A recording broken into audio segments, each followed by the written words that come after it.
योग वशिष्ठ में पिछली बार हमने विचारों के विषय में विस्तार से सुना था कि विचारों के कारण मनुष्य कितना महान बन जाता है, विचारों के कारण ही कैसे नीचे गिर जाता है। आज संतोष के ऊपर बता रहे हैं कि परंतप राम संतोष ही परम श्रेय है और संतोष परम सुख भी कहा जाता है। परंतप बताया है, पहली बार परंतप बताया। इसमें क्या बताया है कि जो शत्रुओं को संतप्त कर दे उसको परंतप बोलते हैं। कह रहे संतोष ही परम श्रेय है, कि संतोष है वो ही सबसे परम यानी पवित्र पुण्य है। श्रेय यानी धर्म अर्थ काम मोक्ष चारों पुरुषार्थ है, श्रेष्ठ है। और संतोष ही परम सुख भी कहा जाता है, कि संतोष जो ले लेता है वही सबसे बड़ा सुख है। संतोष ही हर्ष है, संतोष ही प्रसन्नता का दूसरा रूप है। संतोषी व्यक्ति हमेशा प्रसन्न रहेगा। जिसके अंदर संतोष का गुण है वो हमेशा खुश रहेगा, हमेशा आनंद में रहेगा, हमेशा शांत रहेगा। संतोष आ गया फिर वो प्राणी कभी भी लड़ाई है, झगड़ा है, चिंता है, दुख है, कभी भी अपने जीवन में आते ही नहीं है। संतोष का गुण आ गया तो परम सुख संतोष को बताया है और परम श्रेय संतोष को बताया। सबसे बड़ा पुण्य संतोष है। संतोष नहीं है तभी तो प्राणी लालसा, कामना, महत्वाकांक्षा इनमें जाता है। संतोष का धन आते ही कहा है ना, गोधन गज धन बाजी धन और रतन धन खान, जब आवे संतोष धन सब धन धूल समान। सब धन धूल समान हो जाता है। कितना भी हमारे अंदर में हीरा मोती पन्ना रुपया हो, मकान हो, लेकिन खाने के लिए तो अनाज चाहिए। इन चीज़ों को खा नहीं सकेंगे। अनाज कहीं पे है ही नहीं, धन है तो खा कैसे सकेंगे। कहीं पर जाने के लिए हम पहले पैकिंग रोटी की खाने की करते हैं, ना कि धन दौलत की करते हैं, ना कि मकान उठा के लेके जा सकते हैं। संतोष आ गया तो प्राणी सबसे बड़ा पुण्य कमा रहा अपने जीवन में। पर प्राणी को संतोष आता नहीं है। एक छोटी सी चीज़ होगी तो दूसरी आ जाए, दूसरी होगी तो तीसरी आ जाए, तीसरी होगी तो चौथी आ जाए, चौथी होगी तो पांचवी आ जाए, ऐसे लगी रहती है। जो संतोष रूपी ऐश्वर्य के सुख से संपन्न है तथा जिनका चित्त निरंतर विश्राम पूर्ण रहता है, ऐसे शांत पुरुषों को विशाल साम्राज्य भी पुराने घास के टुकड़े के समान प्रतीत होता है। क्या करें कि संतोष ऐश्वर्य, हम तो धन दौलत को ऐश्वर्य मानते हैं, करें जो संतोष रूपी ऐश्वर्य के सुख से संपन्न है। सबसे बड़ा ऐश्वर्यशाली, वैभवशाली, गौरवशाली वो है जिसके पास में संतोष का धन है। क्यों? क्योंकि संतोष धन आता ही काम, क्रोध, ईर्ष्या, द्वेष सदा के सदा के लिए घास के जैसे जल के भस्म हो जाते हो। परम सुख विश्राम को प्राप्त होता है जो संतोष रूपी ऐश्वर्य के सुख से संपन्न है, भरा पूरा है, जिसका चित्त निरंतर विश्राम पूर्ण रहता है। जिसके अंदर संतोष आ गया उसका चित्त हमेशा विश्राम पाएगा, कभी भी उसका चित्त व्याकुल नहीं होगा। ऐसे शांत पुरुष को विशाल साम्राज्य भी, ऐसे शांत पुरुष को बहुत बड़ा विशाल साम्राज्य मिल जाए तो उसको भी वो पुराने घास के टुकड़े के समान प्रतीत होता है कि घास का टुकड़ा है ये तो मेरे क्या काम का है। श्री राम संतोष युक्त बुद्धि संसार की विषम परिस्थितियों में भी न तो उद्विग्न होती है और न कभी उसका विनाश ही होता है। कि हे राम, संतोष युक्त बुद्धि, जिसकी बुद्धि में संतोष आ गया, वह संसार की विषम परिस्थितियों में भी, यानी प्रतिकूल स्थितियाँ जो हमें पसंद नहीं है, दुखांत परिस्थितियों में भी उद्विग्न नहीं होती है। वो व्याकुल नहीं होते हैं, दुखी नहीं होते हैं, घबराहट नहीं होती उनके, और न कभी उनका विनाश ही होता है। जो शांत पुरुष संतोषामृत के पान से पूर्णतः तृप्त हो चुके हैं, उनके लिए यह अपरिमित भोग संपत्ति विष सी जान पड़ती है। बोले जो विशाल संपत्ति है ना, जिसने संतोष से जो जुड़ गया, संतोष का गुण आ गया, उसके लिए ये भोग संपत्ति है, ये जहर के जैसी लगती है। रागादि दोषों का विनाशक तथा अत्यंत मधुर आस्वाद से युक्त संतोष जैसा सुखद होता है, वैसा सुख ये अमृत रस की लहरियां नहीं दे सकती। क्या कहा है? सबसे पहले तो संतोष जो है, जो वर्तमान में जो हमारी वृत्ति सुख का अनुभव करती है, संतोष का विशेष भाग है ये। तभी प्रसन्नता का दूसरा रूप है, हर्ष का दूसरा रूप है, सुख का दूसरा रूप है। संतोषी व्यक्ति सुखी रहता है। तो कह रहे हैं रागादि दोषों का विनाशक संतोष ही है, यानी राग द्वेष जितने भी दोष हैं उनको विनाशक है, और अत्यंत मधुर आस्वाद से युक्त, मतलब स्वादिष्टों से युक्त संतोष जैसा सुखद होता है। संतोष ही सबसे बड़ा सुख है। वैसा सुख वे अमृत रस की लहरियाँ भी नहीं दे सकती। कोई भी बाहर की वस्तु हमारे जीवन में स्वाद नहीं दे सकती जो संतोष का स्वाद है। जिसने संतोष का स्वाद चख लिया उसके जीवन में ये नश्वर चीज़ें संतोष नहीं दे सकती, सुख नहीं दे सकती। जो अप्राप्त वस्तु की आकांक्षा का परित्याग करके प्राप्त हुई वस्तु में समभाव रखने वाला है तथा जिसमें हर्ष शोक के विकार परिलक्षित नहीं होते, वह मनुष्य इस लोक में संतुष्ट कहा जाता है। कह रहे हैं आकांक्षा यानी अपनी इच्छाओं का परित्याग कर देता है और वस्तु में समभाव रखता है। हर वस्तु में समभाव रखता है। मिल गई तो वही भाव, नहीं मिली तो भी कोई दुख का भाव नहीं।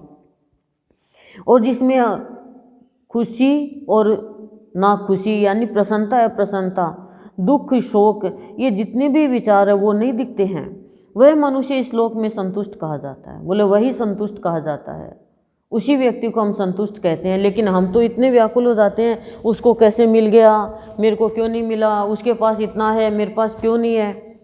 हम तो बहुत दुखी हो जाते हैं। साड़ी जरा सी पतंगे से जल भी गई तो हम इतनी हालत ख़राब कर देते हैं, मेरी साड़ी जल गई अब मैं क्या करूं, दुखी हो जाते हैं, रफू कराते हैं उसके। लेकिन मन जल गया, हमारा दिल जल गया, विचार जल गए, हमारा भाव खत्म हो गया, उसके कहाँ रफू कराएंगे हम।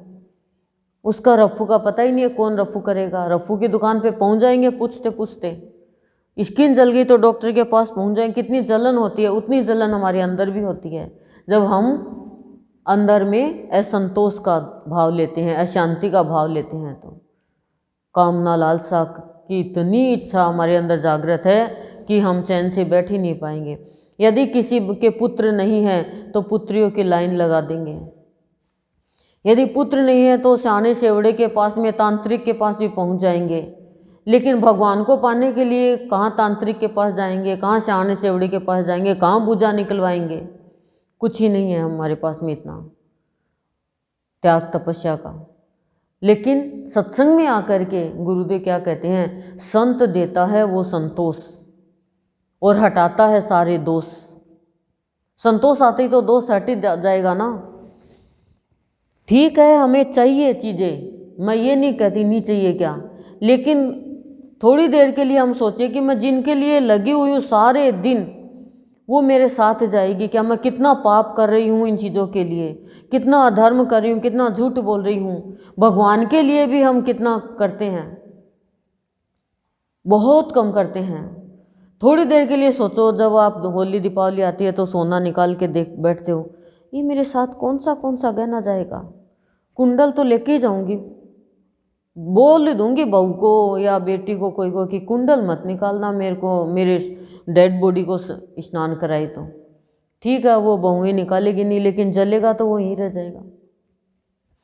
तो मेरे साथ जाएगा क्या आखिर। मेरी ये सुंदर सुंदर साड़ियाँ जाएगी, मेरी ये सोल जाएगी, मेरा ये मकान तो जा ही जाएगा। अच्छा एक गाड़ी तो लेके जाऊंगी पक्का पक्का, मैंने बहुत मतलब माँ से मांगी है मैंने ये चीज़, तो ये फ्रीज तो मैं लेके जाऊंगी, पर कुछ ही नहीं जाएगा, सब यहीं के यहीं धरा का धरा रह जाएगा। तो मेरे साथ क्या जाएगा, मेरे साथ जाएगा मेरे किए हुए कर्म, भक्ति, व्यवहार, प्यार, पुरुषार्थ। तो वो मेरे पास कितना है, वो मैंने जमा कर रखा है क्या? चेक करो, एक बार तो चेक करो। जब जब गहना देखो, जब तक बर्तन की अलमारी देखो, जब जब अपनी संदूक खोलो, कपड़ों की अलमीरा खोलो, तब तक थोड़ा सा ये भी ध्यान दो।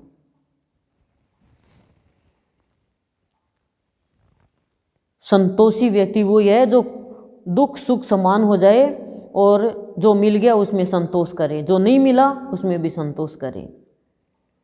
जबकि मन आत्मा के द्वारा आत्मा में संतुष्ट नहीं हो जाता, जब तक मन आत्मा के द्वारा आत्मा में संतुष्ट नहीं हो जाता, तब तक उस मन रूपी गड्ढे से उसी प्रकार आपत्तियां उद्भूत होती रहती है जैसे गड्ढे से लताएं।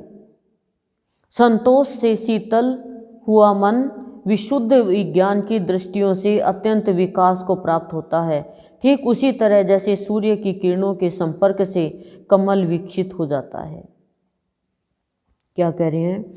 पहले तो बता दिया कि संतुष्ट किसे कहा जाता है, फिर कह रहे हैं कि जब तक मन आत्मा के द्वारा आत्मा में संतुष्ट नहीं हो जाता। एक आत्मा दूसरी आत्मा को संतुष्टि दे सकती है जो आत्मज्ञानी है। संसार का ज्ञान रखने वाला, विषय वासना का ज्ञान रखने वाला आत्मा तक हमें पहुंचा ही नहीं सकता।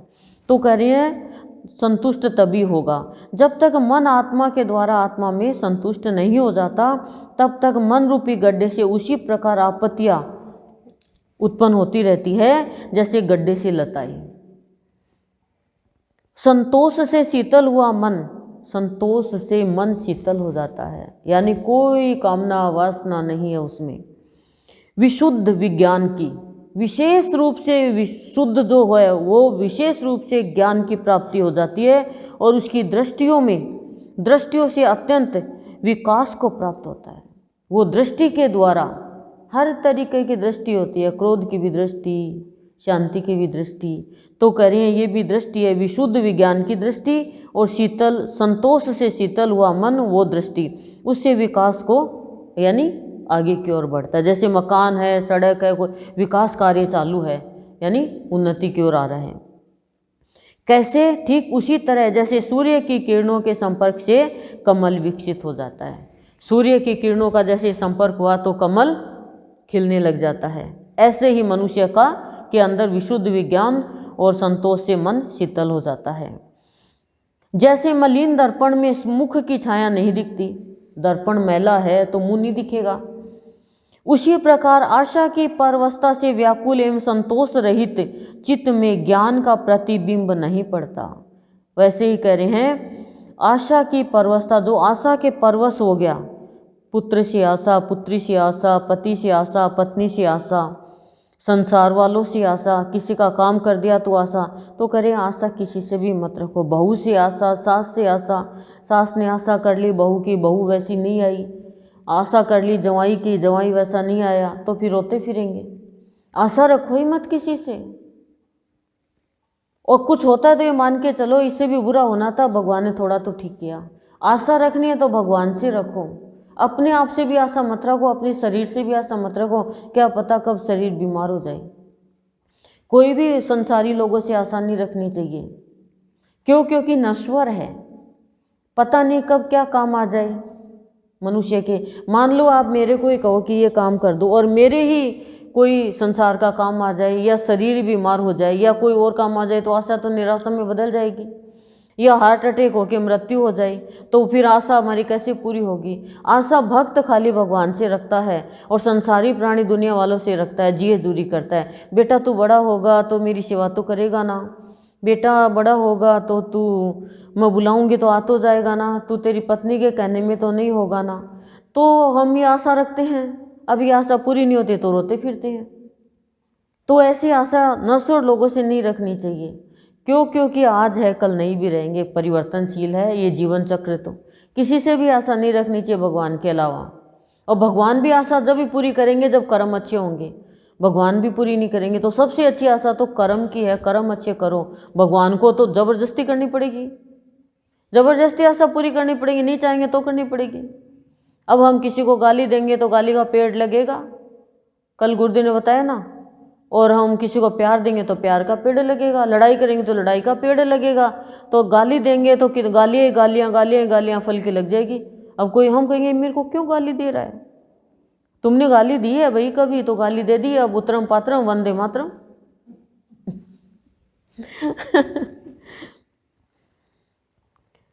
तो कह रहे हैं आशा की परवस्था से जो व्याकुल हो जाता है एवं संतोष रहित चित्त में ज्ञान का प्रतिबिंब नहीं रहता। संतोष है ही नहीं उसके जीवन में, रहित हो गया, खाली हो गया, उसके चित्त में ज्ञान की छाया नहीं पड़ती। नहीं तो चित्त वो दर्पण है जो वो प्राणी ज्ञान प्राप्त कर सकता है।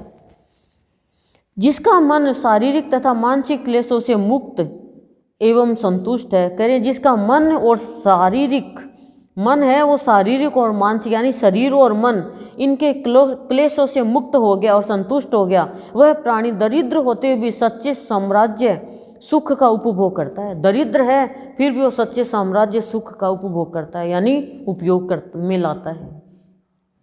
जैसे सुदामा को ही ले लो, नरसिंह जी को ही ले लो, रैदास को ही ले लो, कबीरदास को ले लो, साड़ी बना रहे हैं, कितने इनके कमी। और हमारे गुरुदेव को ले लो, आगे पीछे जाओ ही क्यों, गुरुदेव को ले लो, कितनी गरीबी में अपना जीवन यापन किया लेकिन संतोष था। तो कह रहे हैं जिसका मन शरीर की पीड़ा और मन की पीड़ा यानी इनके क्लेशों से, दुख से मुक्त हो गया और संतुष्टि का भाव आ गया, वह प्राणी गरीब होते हुए भी सच्चे साम्राज्य सुख का उपभोग करता है। अपने आत्मा में आत्मा से ही स्वयं सम्यक प्रकार से निरतिशय पूर्णानंद का आश्रय लेकर पुरुषार्थ द्वारा प्रयत्न पूर्वक सभ्य विषयों में तृष्णा का परित्याग कर देना चाहिए। क्या करें, अपने आत्मा में आत्मा से ही स्वयं सम्यक यानी ठीक प्रकार से, निरतिशय यानी ईश्वर पूर्ण आनंद, जो पूर्ण आनंद देने वाला उसका आश्रय लेना चाहिए और पुरुषार्थ के द्वारा प्रयत्न पूर्वक सभी विषयों में तृष्णा का परित्याग कर देना चाहिए। सभी विषयों की तृष्णा यानी इच्छा का परित्याग कर देना चाहिए। लेकिन करे कैसे, बिना संतोष के आएगा नहीं। तो जो प्राणी निरतिशय का पूर्ण आनंद देने वाले का आश्रय लेगा और जो ठीक प्रकार से प्रयत्न करेगा और आत्मा से आत्मा में लीन हो जाएगा, वो प्राणी का अपने आप ही विषयों की तृष्णा का परित्याग हो जाएगा। चंद्रमा की भांति संतोषामृत से परिपूर्ण मनुष्य का मन शांत एवं शीतल बुद्धि द्वारा स्वयं ही शाश्वती स्थिरता को प्राप्त हो जाता है। करें जैसे चंद्रमा के अंदर कितनी शीतलता है, वह अमृत भी है चंद्रलोक में, अमृत कलश चंद्रलोक में है जो अमृत निकला था समुद्र मंथन से वहाँ। तो करिए चंद्रमा के भांति संतोषामृत, संतोष रूपी अमृत से जो परिपूर्ण है, भरा हुआ है, उस मनुष्य का मन शांत है, शीतल है और वो बुद्धि द्वारा स्वयं ही शाश्वती स्थिरता को प्राप्त होता है। शाश्वत यानी सदा रहने वाली स्थिरता को प्राप्त हो जाता है। फिर वो चंचल नहीं होता, आज उस जन्म योनि में गया, आज उस योनि में गया।